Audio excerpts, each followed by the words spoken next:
Un saludo en el nombre del Señor y en la Virgen María. Le saluda Jean-Pierre Cortés, hoy en día muy bien acompañado por mi querida amiga Aurora Tinajero, una guerrera de la causa Provida. Pero Aurora, en vez de que yo les diga quién tú eres, cuéntanos, quién tú eres y cómo nace ese gran amor que le tienes a Dios. Bueno, primeramente le quiero dar gracias a Dios por esta oportunidad que nos está dando de hablar con ustedes sobre un poquito sobre mi vida, y te quiero dar las gracias a ti, Jean-Pierre, por invitarme. Pues mi historia es una historia un poquito extraña. Yo me crié como la octava hija de 9 hijos, nos decía mi mamá, su novena de hijos. 9 niños. 9 hijos. Me crié en un hogar en que mi mamá era muy religiosa, pero mi papá no. Él nos daba la oportunidad de que cuando creciéramos decidiéramos íbamos a misa o no íbamos a misa. Algo que no pasa hoy en día, ¿no? Muy común. Algo que no pasa. Pero ya se han de imaginar, de los 9 soy la única practicante. ¿En serio? En serio. Porque cuando les das a los hijos para elegir, van a elegir el camino más fácil. Yo no pisé en una iglesia por 14 años. Cuando conocí a mi esposo, sucedió de que él me dio 2 condiciones para yo poder ser su novia. La primera, que tenía que hablar español porque no hablaba ni una palabra de español. Y la segunda, que tenía que ir a misa.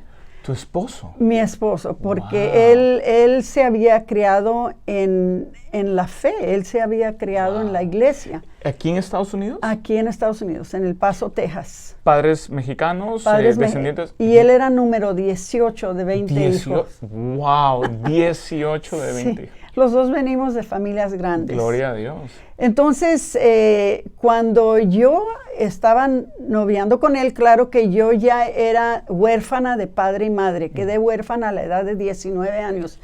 Una edad muy peligrosa, especialmente en esos tiempos. Sucede que quedé embarazada. Me fui del Paso para California y hacían 4 meses que se había legalizado el caso de Roe contra Wade. Wow. Que quiere decir que ya el aborto era legal en todos los Estados Unidos. Cuando fui yo a ver el doctor y le dije mi situación, me dijo, no tienes madre, no tienes padres, tus hermanos no se preocupan por ti, no tienes esposo, no tienes casa. Yo estaba viviendo en mi carro, en los estacionamientos, porque no tenían dónde vivir. Entonces él me dijo, tú eres la razón por la cual se cambió la ley del aborto. Tú tráeme $300 y yo te hago el aborto y tú puedes regresar a tu trabajo, puedes regresar a tu casa como si nada hubiera pasado. La salida más fácil, ¿verdad? Lo que hoy en día es... Exactamente. Pues, como les digo, yo tenía 14 años que no pisaba en una iglesia. Wow. Me fui por la carretera y vi lo que parecía para mí ser una iglesia, pero yo no estaba segura si era protestante o católica. ¿En California? En California, porque para allá huí. Entonces, como yo no sabía la diferencia entre una iglesia protestante y una iglesia católica, yo me metí. Y allí me senté y le dije al Señor, mira nomás hasta dónde he llegado. Hasta el punto que ahora estoy haciendo planes para matar a mi hijo y tengo que juntar $300 y yo no sé de dónde los voy a agarrar, pero no puedo creer qué estoy haciendo. En ese momento me dijo el Señor, y no fue en una voz, es muy extraño como el corazón, Señor, ¿no? Habla en lo más profundo. Pero tú entiendes lo que te está diciendo. Él nos habla a diario. Él nos habla. Entonces lo que yo oí que me dijo es, no lo hagas. No lo hagas. No mates a ese hijo. Entonces le dije, pero ¿qué hago? ¿Cómo le hago? Bueno, sucede que también durante ese tiempo, mi hermana, sabiendo que Javier, mi esposo, en ese tiempo, novio, era el papá del niño que yo cargaba, le habló a una hermana y le dijo que yo estaba embarazada, que por eso me había dicho, porque yo no le había dicho nada a él. Yo no quería hacer carga para nadie, mucho menos para él. Pues inmediatamente hizo el viaje para California, me fue a ver, me dijo, ¿qué es lo que pasa? ¿Cómo no me dices que estás embarazada? Le dije, porque no quiero que te sientas obligado a casarte conmigo. Me dijo, mira, ¿ya viste al doctor? Le dije, sí, y necesito $300. ¿Para qué necesitas $300? Le digo, para arreglar este problema. Arreglar este problema. Entonces me dijo, mira, te voy a dar los $300 en este momento, pero no para que vayas con el abortista, para que vayas con un doctor que es auténticamente un doctor, un médico, y que te atienda y que te ayude, y tú no vas a abortar ese niño. Pues fui con otro doctor, me atendieron, empecé con mis visitas al doctor, decidí no abortar a mi niño y al poco tiempo nos casamos. Voy a hacer la historia un poquito. ¿Para qué? Nos casamos 2 días después de que la niña nació. Bueno, en ese tiempo nos fuimos a vivir a San Antonio. Vino mi suegro conmigo a visitarme porque él quería ver a su niña nueva, a la bebita, a la nietecita. Para este tiempo él ya tenía 65 nietos. 65, wow. Mi hija fue número 65. Pero él era un hombre muy querido y me quería mucho a mí, porque sabía que yo era una oveja perdida. Entonces dijo, vamos a rezar el rosario. ¿Tu suegro? Mi suegro. ¿Y tu suegra estaba o ya había fallecido? Okay. Había fallecido. Entonces empezaron Javier y él a rezar, pero él se fijó que yo no respondía. Preguntó, ¿por qué no responde, hija?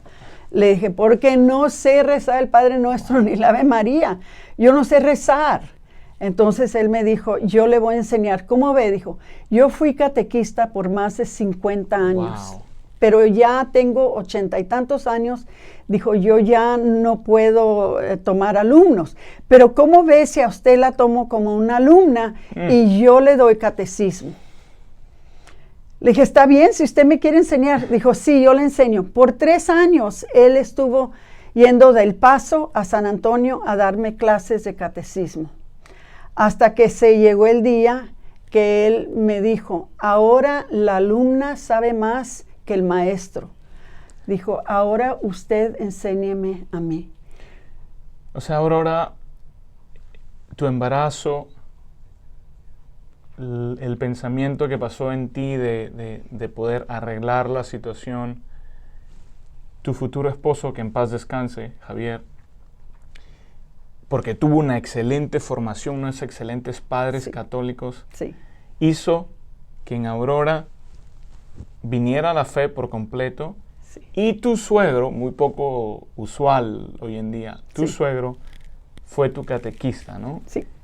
Fui la última alumna. Increíble, de verdad, Aurora, un gran ejemplo, un ejemplo de fe. Entonces, la alumna empieza a saber más que el profesor. Imagínense la humildad de este hombre que ya tenía 83 años y que había vivido una vida en unión con nuestro Señor. Vivían a cruzar la calle de la iglesia. Él edificó la iglesia para que pudieran tener una iglesia y le pidió permiso al obispo que les mandara un sacerdote. Ya tenemos la iglesia, necesitamos sacerdote. Él era así. Bueno, desde ese momento a mí se me abrió una hambre, una sed por la palabra, un hambre y una sed por la religión, un hambre y una sed por Dios. Y empecé yo ya por mi propia cuenta a estudiar en San Antonio, a estudiar la palabra. Empecé yo ya por mi propia cuenta a querer ir a misa, a querer ir a los grupos de oración, lo que pudiera ser. Yo tenía una sed insaciable por el Señor. Y es que eso pasa porque cuando te encuentras con Él, cuando alguien te dice, ¿no? Oye, Dios existe, Dios te ama, pero también quiere que tú y yo lo amemos. es que te da ese fuego, esa pasión, esa hambre. Y, Sí. Aurora, entonces, tu esposo, que en paz descanse, tu suegro, inflaman en ti ese amor a Jesús. ¿En qué momento empiezas tú a decirle, Señor, quiero yo ayudarte en la causa por la vida? Bueno, como te dije anteriormente, antes habían 13 centros de aborto. 13. Y cuando nosotros llegamos aquí a Dallas, una de las cosas que yo le pedí a mi esposo, que si por favor me dejaba ir a los centros de aborto para poder ayudar a estas muchachitas, a estas mujeres que se encontraban en la misma situación en que me encontré yo, que yo sabía lo que se sentía, yo sabía la tentación de querer uno deshacerse de lo que uno piensa que es un problema, de lo que uno piensa es ya el fin del mundo. Entonces, él estuvo muy de acuerdo. Empezamos a ir a los centros de aborto. Juntos. Juntos, siempre juntos. Y ya para este tiempo ya teníamos 3 niñas. Y empezamos con las 3 niñas. Me acuerdo que las ponía a las 3 en una carriola. Y nos íbamos dando en la acera. Y cuando veíamos que llegaban las jovencitas, les hablábamos y les decía, más bien yo, no lo hagas. Mira, hay ayuda. Hay salida, yo pasé por lo mismo, esta niña iba a ser abortada, mírenla qué linda, a darles el testimonio de que no había razón por qué tuvieran que abortar a esa criatura. Y gracias a Dios, muchas de ellas cambiaron de pensamiento al ver que estaba alguien ahí para ayudarlas, para defenderlas, y con el testimonio allí, ¿verdad? El fruto. Presente, claro. Presente. Entonces, nosotros seguimos haciendo eso, pero en el 2003 yo decidí de que ya era tiempo de hacerlo de lleno. Ya no lo quería hacer nomás hasta el día de hoy, Aurora. Hasta el día de hoy. Y hasta que te mueras. Siempre he dicho, me van a llevar de la acera, me van a llevar al panteón. Porque, mira, pensaría uno que porque ya nada más hay 3 centros de aborto aquí en Dallas, que estamos avanzando, ¿verdad? De que nos hemos deshecho de 16, pero no. Entre más avanzamos en la lucha, más el enemigo se aprovecha de estos niños. Y ahora lo que estamos viendo es de que se oye una profecía en que dice que iba a llegar el tiempo en que el diablo no se iba a disfrazar.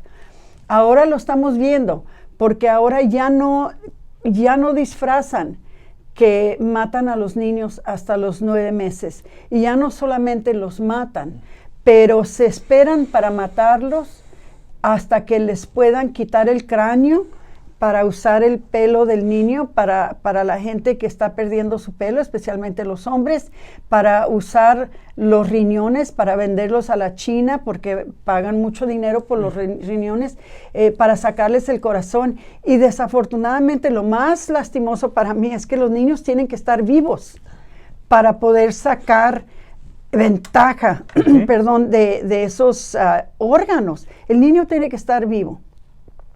Las leyes ahora protegen más al abortista que al no nacido, que a los pobres niños. Los niños no tienen derecho, no los declaran que son humanos hasta que no nazcan o que fueran viables absolutamente no tienen ninguna protección bajo la ley. En varios estados, como aquí en Texas, estamos tratando de luchar para defenderlos. Pero parece que la corriente va en contra de nosotros y nosotros no podemos descansar, no podemos dormirnos, no podemos nosotros parar de luchar hasta que cada niño que está en el vientre de su madre, o como ahora también los ancianos que están vulnerables, que están indefensos, que no tienen que hable por ellos, hasta que cada vida humana es defendida y protegida. No podemos parar la lucha. Tenemos que seguir. Nosotros somos la voz de los que no tienen voz.